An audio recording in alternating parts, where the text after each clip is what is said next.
गणापतिगुं हवामहे कविं कवीनामुपमश्रवस्तमं ज्येष्ठराजं ब्रह्मणस्पत आनशृण्वन्नोतिभिस्सीदसादनं श्रीमहागणाधिपतये नमो नमः। प्रणो देवी सरस्वती वाजेभिर्भाजनीवती धीनामभित्र्यवतु श्रीमहासरस्वत्यै नमो नमः। आदित्याय च सोमाय मंगलाय बुधाय च गुरुशुक्रशनिभ्यश्च राहवे केतवे नमः। ప్రేక్షకులకు శుభోదయం। ఈరోజు ఫిబ్రవరి 9వ తేదీ శుక్రవారం పంచాంగ వివరాలు చూద్దాం।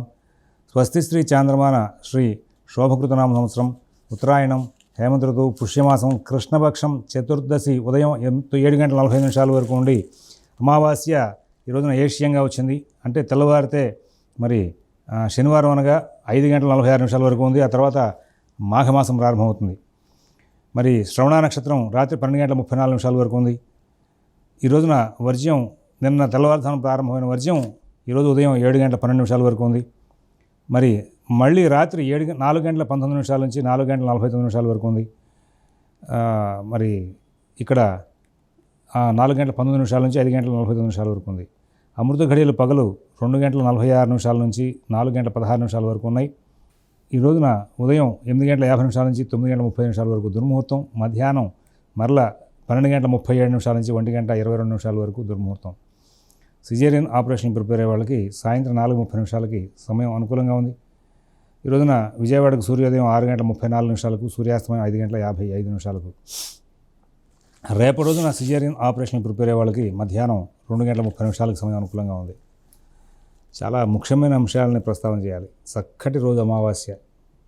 తండ్రి లేని వాళ్ళు వాళ్ళ తర్పణాల వల్ల మూలంగా పితృశాపాలకి దూరం అయ్యే అవకాశం వస్తుంది। ఇది ఒక ముఖ్యమైన అంశం।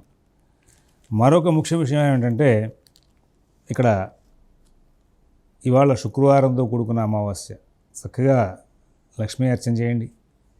రేపటి రోజు మరి ఉదయాన్నే దేవుడి మందిరంలో విగ్రహాలని కూడా స్నానం చేసిన తర్వాత శుభ్రంగా తోమి మళ్ళీ అలంకరణ చేసి ఇక్కడ ప్రాణప్రతిష్ఠ చేసి మాసమంతా కూడా అర్చన చేసుకోవడం అనేది మన సాంప్రదాయం। అమావాస్య వెళ్ళిన మరునాడు విగ్రహాలు కడగాలి। ఇక తర్వాత విషయం ఏంటంటే రేపు మాఘమాసం ప్రారంభమవుతోంది। సూర్యభగవానుడికి బాగా ప్రీతికరమైన మాసం। జ్యోతిర్మండలంలో ఉన్నటువంటి అన్ని అంశాలు కూడా సూర్యుడి యొక్క ప్రభావంగానే సంచరిస్తుంటాయి। అటువంటి సూర్యుడి యొక్క ప్రీతికరమైన మాసం ఈ మాసంలో ఎవరైతే ఈ యొక్క సూర్యభగవానుని నిత్యం బాగా ఆరాధిస్తూ ఉంటారో, అసలు నిత్యం కూడా సూర్యభగవానుని బాగా ఆరాధిస్తూ ఉండాలి। ఈ మాఘమాసం ఇంకా విశేషం। ఈ మాఘమాసంలో ఎవరైతే ఇంకా విశేషంగా సూర్యభగవానుని అర్చిస్తూ ఉంటారో, ఆ సూర్యభగవానుని అర్చించిన వాళ్ళకి చాలా విశేషమైనటువంటి ఫలితాలు వస్తాయి అనేది మనకి శాస్త్రవాక్యం। అదృష్టవశాత్తు ఇవాళ అమావాస్య కదండి। ఎటువంటి అమావాస్య శుక్రవారం కలిసిన రోజున అమ్మవారి ఆరాధన చేస్తే ఇంకా విశేషం। రాహువు, చంద్రుడు, శుక్రుడు తర్వాత వీళ్ళు బాగా ఈ అమ్మవారి ఆరాధనలో మిమ్మల్ని అనుగ్రహించే అవకాశం వస్తుంది। అవకాశం ఉంటే కనుక ప్రాతకాలంలో దేవాలయాలకు వెళ్ళండి। దేవాలయాల్లో విశేషమైన మన హోమాదులు చేస్తున్నారు ఇప్పుడు, చక్రార్చనలని, చండీ హోమం అని, వనదుర్గా హోమం అని, అలాంటివి ఏదైనా చేయించుకోండి। ఇటువంటి అమావాస్య శుక్రవారం కలిసిన రోజున ప్రదోషకాలం సూర్యాస్తమయం 5:55 అనుకున్నాం కదా, ఇల్లు వాకిళ్ళు శుభ్రం చేసి మళ్ళీ అక్కడ కూర్చుని మరి రాత్రి కాలంలో ఎంత సమయాన్ని అమ్మవారి యొక్క ఆరాధనకి మీరు అమ్మవారి స్తోత్రాలు పారాయణ చేసుకోవడానికి వాటికి వినియోగిస్తారో, ఆ వినియోగం మూలంగా మీకు చాలా అద్భుతమైనటువంటి ఫలితాంశాలు వచ్చే అవకాశం ఉంది అనేది మరి తెలుస్తోంది। మరి ఇటువంటి సందర్భాల్లో మీరందరూ కూడా సమయాన్ని మళ్ళీ వెళ్ళిపోతే రాదు కదా, వృధా చేసుకోకూడదు। మన అదృష్టం కొద్దీ శృంగేరి జగద్గురువుల యొక్క అనుగ్రహం చేత ప్రస్తుతం విజయవాడ శివరామకృష్ణ క్షేత్రంలో 74 రోజుల పాటు ఒక విశేషమైనటువంటి కార్యక్రమం 15 మంది అర్చకులతో చేస్తున్నారు। స్వామివారు ఆ కార్యక్రమాన్ని దిశానిర్దేశం చేశారు। రోజు చక్రార్చన, రోజు లింగార్చన। ఒక మహాలింగం స్ఫటికలింగాన్ని స్వామివారు అక్కడి నుంచి ప్రత్యక్షంగా పంపించారు। స్ఫటికలింగానికి చేసే అర్చన చాలా విశేషమైన అర్చన। అటువంటి ఆ చక్రార్చన కార్యక్రమాన్ని రోజు కనుక వెళ్ళి దర్శించుకుని కార్యక్రమం దాకా ఉండి తీర్థప్రసాదాలు తీసుకుంటే ఆ జగదంబ అనుగ్రహం లభిస్తే, అక్కడ పార్వతీ పరమేశ్వరులు ఇద్దరిని కూడా అర్చిస్తున్నారు, అక్కడ వాళ్ళ యొక్క అనుగ్రహం లభిస్తే ఎంతటి సమస్యలకైనా పరిష్కారాలు లభిస్తాయి. మానవాళి అందరూ కూడా సుఖంగా ఉండే అవకాశం వస్తుంది. లోకం సుభిక్షంగా ఉండే అవకాశం వస్తుంది. అటువంటి గొప్పదైనటువంటి యాగం ప్రారంభమైంది ఆల్రెడీ 5వ తారీఖు నాడు, మన సోమవారం నాడు నిత్యం నడుస్తోంది. మీకు కుదిరితే రోజు వెళ్ళడం, లేదా కుదిరిన రోజుల్లో వెళ్ళి చేసుకోవడం. విజయవాడ సత్యనారాయణపురం BRTC రోడ్లో ఆనుకునే ఉంటుంది శివరామకృష్ణ క్షేత్రం. లొకేషన్ చాలా ఈజీ. అక్కడ శృంగేరి జగద్గురువుల యొక్క అనుగ్రహం చేత పంపించబడినటువంటి వాళ్ళు స్వయంగా పంపించినటువంటి శ్రీచక్రాన్ని మేరువుకి ఆ అర్చన జరుగుతోంది రోజు. మరి ఈ 75 రోజుల పాటు ఒక దీక్షగా, ఒక యజ్ఞంగా చేస్తున్నారు శ్రీచక్ర యజ్ఞం. రోజు రుద్రాభిషేకం అక్కడ. మరి ఇటువంటి చక్కనైనటువంటి కార్యక్రమాల్లో పాల్గొని, ఆ కార్యక్రమాల్లో పాల్గొన్న తర్వాత తీర్థప్రసాదాలు తీసుకోవడం మూలంగా మనకి ఖచ్చితంగా మంచి జరుగుతున్నటువంటి అంశాల్లో ముందుకు వెళ్ళాల్సిన అవసరాలు ఉంటాయి. ఖచ్చితంగా జరుగుతాయి కూడా. అటువంటి అన్నీ వాడుకోవాలి. ఇక ఈ రోజు ఉన్నటువంటి గ్రహచారం ఆధారంగా 12 రాశుల యొక్క ఫలితాంశాలు చూసుకుంటూ ముందుకు వెళ్దాం. మేషరాశి.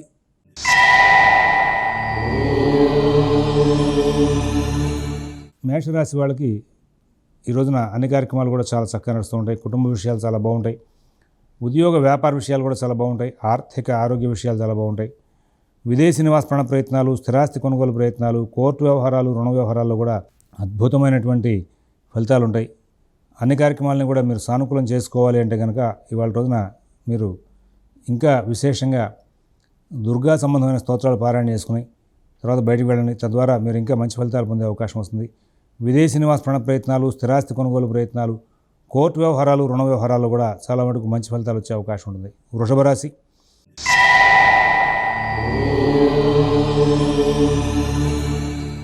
ప్రతి పని కూడా వేగంగా నడుస్తుంది. ప్రతి కార్యక్రమంలో కూడా చక్కటి ఫలితాలు ఉంటాయి. కుటుంబ విషయాలు చాలా బాగుంటాయి. ఉద్యోగ విషయాలు చాలా బాగుంటాయి. వ్యాపార విషయాలు చాలా బాగుంటాయి. ఆర్థిక ఆరోగ్య విషయాలు చాలా బాగుంటాయి.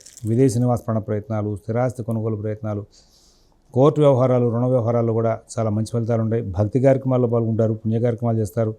అందరి దగ్గర గౌరవ మర్యాదలు పొందుతూ ఉంటారు. ఎక్కడ ఇబ్బందులు లేనటువంటి జీవితాన్ని గడిపే అవకాశం ఉంది. ప్రతి విషయంలోనూ కూడా చాలా చక్కనైనటువంటి ఫలితాలు తీసుకుంటూ ముందుకు వెళ్ళే అవకాశం ఉంది. మిథున రాశి.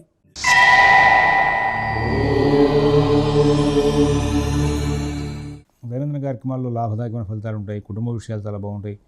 ఉద్యోగ వ్యాపార విషయాలు చాలా బాగుంటాయి. ఆర్థిక ఆరోగ్య విషయాల్లో కూడా మంచి ఫలితాలు ఉంటాయి. విదేశీ నివాస ప్రయత్నాలు, స్థిరాస్తి కొనుగోలు ప్రయత్నాలు, కోర్టు వ్యవహారాలు, రుణ వ్యవహారాల్లో మంచి ఫలితాలు తీసుకుంటారు. మిత భాషణ, ఓర్పు, నేర్పు ప్రదర్శిస్తూ అన్ని కార్యక్రమాలను కూడా విజయవంతం చేసుకుంటూ ముందుకు వెళ్ళే అవకాశం వస్తుంది. చాలా అద్భుతమైనటువంటి ఫలితాలు తీసుకునే అవకాశం వస్తుంది. తదుపరి కర్కాటక రాశి.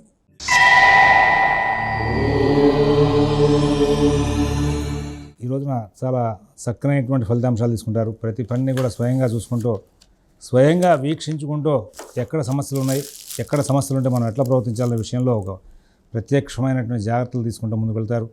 ఆర్థిక కార్యకలాపాలు బాగుంటాయి. నూతన ఉద్యోగ వ్యాపార విషయాల్లో మంచి ఫలితాలు ఉంటాయి. విదేశీ నివాస ప్రయత్నాలు, స్థిరాస్తి కొనుగోలు ప్రయత్నాలు, కోర్టు వ్యవహారాలు, రుణ వ్యవహారాల్లో కూడా మంచి ఫలితాలు ఉంటాయి. అన్ని కార్యక్రమాలను కూడా చాలా చక్కగా నడుపుకుంటారు. అలాగే ఆర్థిక అసమానతలను తొలగించుకునే ప్రయత్నంలో కృషి చేస్తారు. పనులు బాగా వేగంగా సాగే అవకాశం వస్తుంది. మంచి ఫలితాలు పొందే అవకాశం వస్తుంది. తదుపరి సింహరాశి.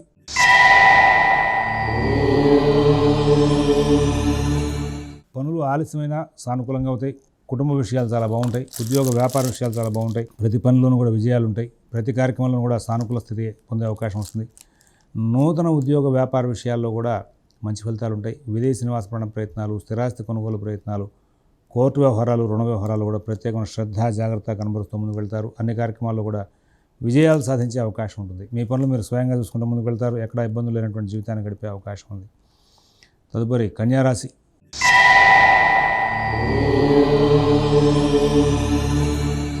అన్ని పనులు కూడా చాలా వేగంగా నడుస్తాయి. కుటుంబ విషయాలు చాలా బాగుంటాయి. ఉద్యోగ విషయాలు చాలా బాగుంటాయి. వ్యాపార విషయాలు బాగుంటాయి. ఆర్థిక ఆరోగ్య విషయాలు బాగుంటాయి. విదేశీ నివాస ప్రయత్నాలు, స్థిరాస్తి కొనుగోలు ప్రయత్నాలు, కోర్టు వ్యవహారాలు, రుణ వ్యవహారాలు కూడా చాలా చక్కనైనటువంటి ఫలితాంశాలు తీసుకుంటారు. ఎక్కడ ఇబ్బందులు లేనటువంటి జీవితాన్ని గడిపే అవకాశం ఉంది. ప్రతి విషయంలోనూ కూడా జాగ్రత్తలు పాటిస్తూ ముందుకు వెళ్ళే అవకాశం. తులారాశి.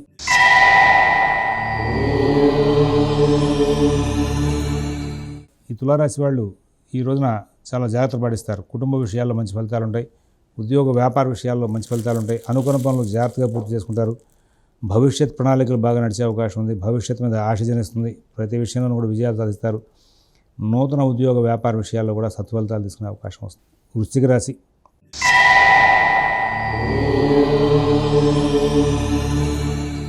ప్రతి విషయంలోనూ కూడా మీరు సూక్ష్మంగా పరిశీలించడం అలవాటు చేసుకుంటారు. కొత్త కార్యక్రమాల జోలికి వెళ్ళకుండా ఉన్న కార్యక్రమాల్లో ఎలా విజయం సాధించాలనే విషయం మీద ఒక గొప్పదైనటువంటి ఆలోచన చేస్తారు. ప్రతి అంశం కూడా జాగ్రత్తగా నడుపుకునే అవకాశం వస్తుంది. విదేశీ నివాస ప్రయత్నాలు, స్థిరాస్తి కొనుగోలు ప్రయత్నాలు, కోర్టు వ్యవహారాలు, రుణ వ్యవహారాలు కూడా అద్భుతమైనటువంటి లాభదాయకమైనటువంటి ఫలితాలు తీసుకుంటూ ముందుకు వెళ్ళే అవకాశం ఉంది. ధనురాశి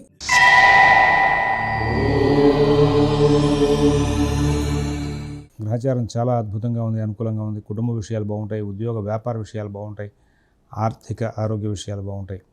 అన్ని పనులు కూడా వేగంగా సాగుతూ ఉంటాయి. ప్రతి విషయంలోనూ కూడా విజయాలు సాధిస్తారు. ఎక్కడ ఇబ్బందులు లేనటువంటి జీవితాన్ని గడుపుతారు.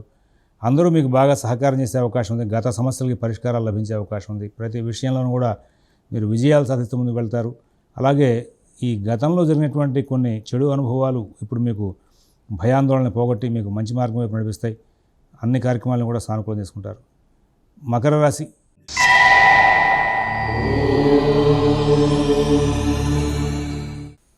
ప్రతి విషయంలోనూ కూడా విజయాలు సాధించే అవకాశం ఉంది. కుటుంబ విషయాలు చాలా బాగుంటాయి. ఉద్యోగ వ్యాపార విషయాలు చాలా బాగుంటాయి. ఆర్థిక ఆరోగ్య విషయాలు చాలా బాగుంటాయి. విదేశీ నివాస ప్రయత్నాలు, స్థిరాస్తి కొనుగోలు ప్రయత్నాలు, కోర్టు వ్యవహారాలు, రుణ వ్యవహారాలు కూడా కొంచెం అనుకూల స్థితి ఏర్పడుతుంది. యాక్చువల్లీ రవి కుజులు బాగాలేదు, కొంచెం కొద్ది రోజులు జాగ్రత్త తీసుకోవాలి అని చెప్తున్నాం. కానీ ఇవాళ రోజున చంద్రచారం ప్రభావం చేత మీకు కొన్ని మంచి మార్పులు వస్తాయి. ఆ మంచి మార్పులు మీకు బాగా అనుకూలించే అవకాశం ఉంది. భవిష్యత్తు మీద కూడా కార్యాచరణలో లాభాలను ఇచ్చే అవకాశం వస్తుంది. నెక్స్ట్ కుంభరాశి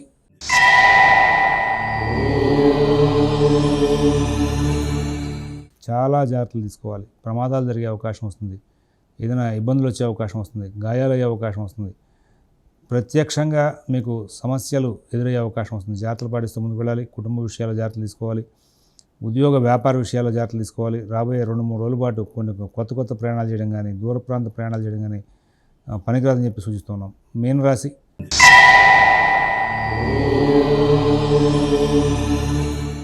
అందరూ బాగా సహకారం చేయడం, అన్ని కార్యక్రమాల్లో కూడా విజయాలు సాధించడం, కుటుంబ విషయాలు, ఉద్యోగ విషయాలు, వ్యాపార విషయాల్లో కూడా సత్ఫలితాలు తీసుకోవడం, అన్ని కార్యక్రమాలను కూడా మంచి జీవితాన్ని గడుపుతూ ముందుకు వెళుతూ లాభదాయకంగా గడుపుతూ భవిష్యత్తు మీద ఆశని జనింపజేసుకుంటూ ముందుకు వెళ్ళే అవకాశం వస్తుంది. తద్వారా ఎన్నో లాభాలు పొందే అవకాశం వస్తుంది.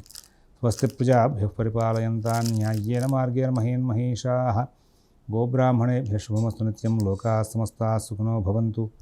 ఓం తత్సత్.